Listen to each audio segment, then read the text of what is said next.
C'est qui Rabbi Akiva? La Gemara raconte que Rabbi Akiva était le berger de Kalba Savoie. Kalba Savoie, c'était un des plus riches de la ville de Jérusalem. Il était berger, comme on dit, d'une famille inconnue, très simple. Ouais. Et la fille de Kalba Savoie, elle a vu que c'est quelqu'un de bien. C'est quelqu'un de bien, comme on a dit, Tsanoua ou Ma'ale. Je parle ça des bons traits de caractère. Dans la Torah, c'est très important. On appelle ça les midot, les traits de caractère. C'était quelqu'un avec un bon caractère. Et la fille de Kalba Savoie était très psychologue. Elle savait que celui-là, s'il va à la yeshiva, il va devenir un sage. Donc elle lui a dit, voilà, c'est un peu étonnant, parce qu'elle devait être très jeune, donc on se marie jeune. Elle est la fille du plus grand riche d'Israël, ouais, dans le temps. Elle voit un berger de 40 ans, analphabète, rappelez-vous, et elle lui propose un mariage. Elle lui dit, dis-moi, si je me marie avec toi, est-ce que tu vas aller à la yeshiva? Pour elle a fait, elle savait que cette personne-là, s'il va à la yeshiva, il va devenir un des sages. Il a dit oui. Et comme ça, ils se sont mariés. Donc, qu'est-ce qui s'est passé? Le père de, elle s'appelait Rachel, il a dit quoi? Toi, tu te maries avec quelqu'un de pareil. Il a déshérité, il a fait ça un éder, il a fait un vœu qu'elle n'a aucune permission de tirer profit de lui. C'est dans une sens, la Torah, elle déconseille ça, c'est faisable, mais on n'a pas le droit de faire. J'ai le droit de dire, je t'interdis tout profit de moi. Et dorénavant, elle n'avait pas le droit, alachiquement, d'avoir un centime. C'est-à-dire, elle a vécu dans la pauvreté totale. D'une fille qui était dans la maison d'un milliardaire, elle se retrouve avec rien. Et elle se marie avec Rabbi Akiva. Et moi, elle dit, ils étaient au point, la seule chose qu'ils avaient de la paille. Sur quoi dormir. Et pour leur remonter le moral, il y a une fois, elle a tapé à la porte pour leur dire, ma femme, elle a accouché et j'ai même pas de paille. Est-ce que vous pouvez me donner un peu de paille? Il lui a dit, Rabbi Akiva, à sa femme Rachel, tu as vu, il y a des gens encore plus pauvres que nous. En tout cas, ils avaient besoin de passer par cette pauvreté parce que c'est la façon d'étudier. Et une fois que, regardez, c'est très intelligent, parce que c'est très important de voir de cette femme Rachel comment se conduire avec un mari. Une fois qu'il se marie, elle lui dit, vas-y à la yeshiva. Il lui dit, j'ai honte. J'ai 40 ans. Je vais aller à l'école avec des gens de 10 ans. Il devait commencer à zéro. Hein? C'est une honte. Il dit, je peux pas. Donc, comment toute autre femme aurait réagi? Hein? Je me suis marié avec toi sous cette condition. Et sinon, maintenant j'ai tout perdu en fait. J'ai tout perdu à cause de toi et tu me mens. En fin de compte, tu n'accomplis pas ton contrat, comme on va dire. Mais elle a été intelligente. Elle dit, vas-y, tu vas louer du voisin, tu vas prêter du voisin un âne. Elle a mis un sac de terre sur le dos de l'âne. Elle a planté je sais pas quoi, on va dire des tomates. Je ne crois pas qu'il y avait tant de tomates, mais peu importe. Ouais.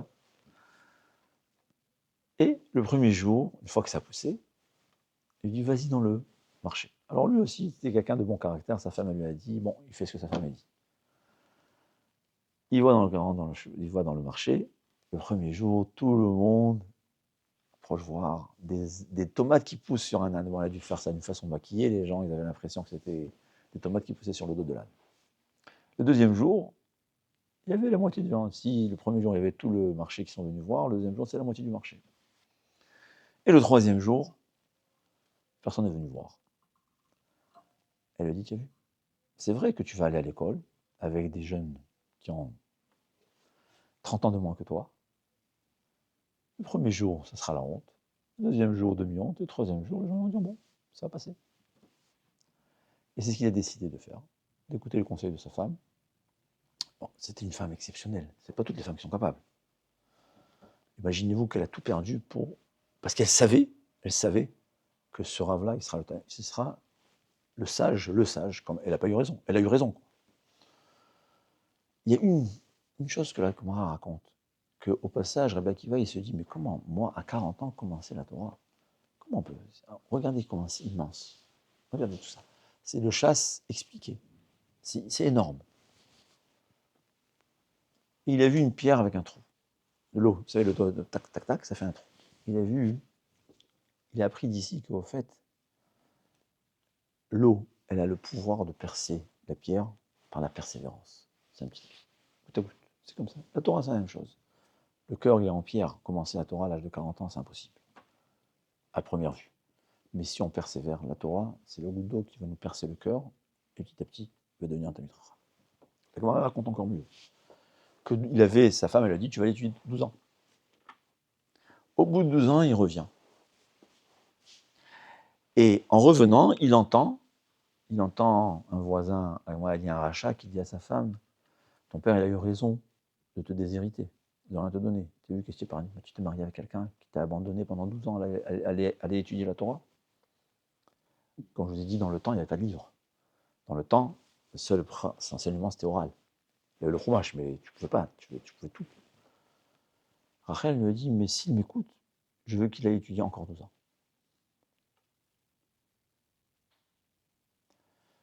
Il a entendu ça, ça lui dit qu'il n'est même pas rentré la voir. Parce qu'il serait rentré voir, ça aurait fait un arrêt, ça aurait marqué. On a dit que deux petits diamants, ça ne vaut pas un grand diamant.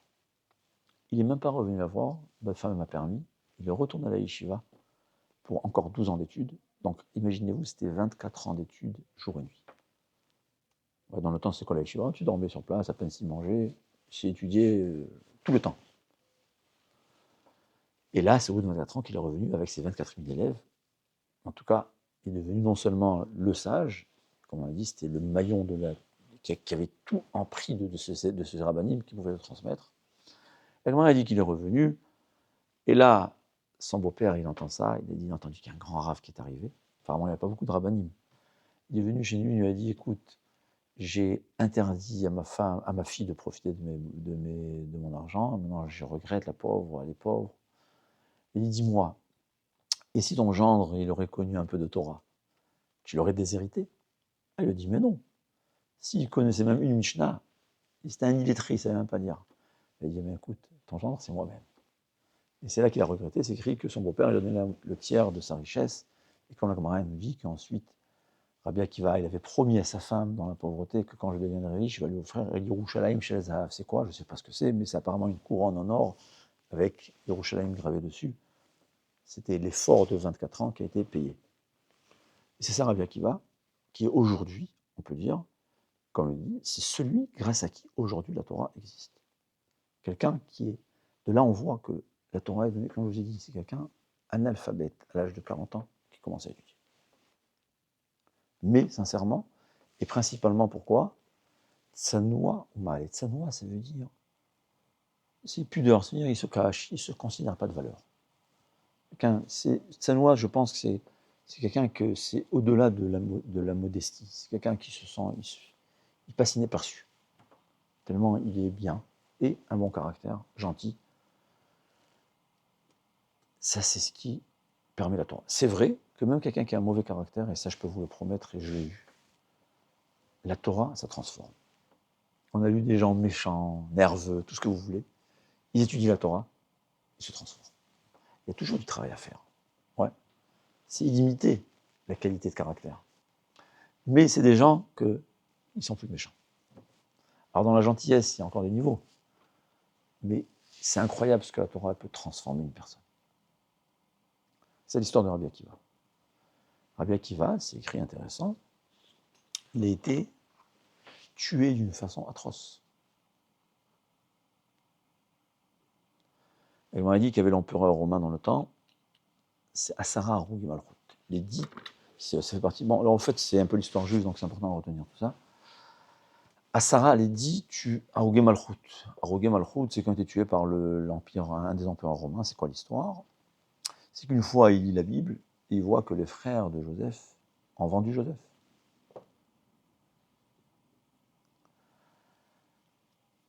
Ah, donc Rabbi Akiva, il a vécu la période de la destruction du Second Temple, donc c'est environ 2000 ans. Ouais, c'est environ 2000 ans. Et il a vu que les frères de Joseph, qui étaient 10, c'est pas exactement 10, c'est 9 plus 1, bon, on va dire 10. Il est venu, il leur a dit, dites-moi, c'est vrai que vos ancêtres ont vendu leur frère Joseph, c'est dans le Chumash, je sais pas si vous avez déjà appris ça, c'est qu'à un certain moment, que les frères de Joseph, c'est-à-dire Yaakov Avinu, il avait 12 tribus, les 12 enfants. Ouais. Binyamin qui était resté à la maison. Mais à part ça, il y avait 10 autres frères qui ont vendu Joseph. Leurs frères, en s'imaginant, pourquoi? C'est par erreur, ils s'imaginaient que Joseph leur en voulait, que Joseph avait parlé du mal sur eux auprès de Yaakov. Bon, c'est un peu long à expliquer, mais ils avaient cru que c'était bon à faire, et ils ont vendu leur frère, qui est devenu ensuite le roi en Égypte, et qu'au contraire, il a soutenu ses frères et sœurs, c'est grâce à ça qu'il les a sauvés. Mais c'était une faute. Et cet empereur, il a dit, ah bon, ben vous avez puni, ben moi je veux maintenant vous punir pour ce que vous avez fait.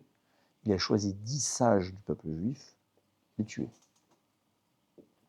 C'est écrit que Rabbi Ishmael Kohen Gadol, qui était Rabbi Ishmael, son nom, Ishmael, c'est intéressant, ouais.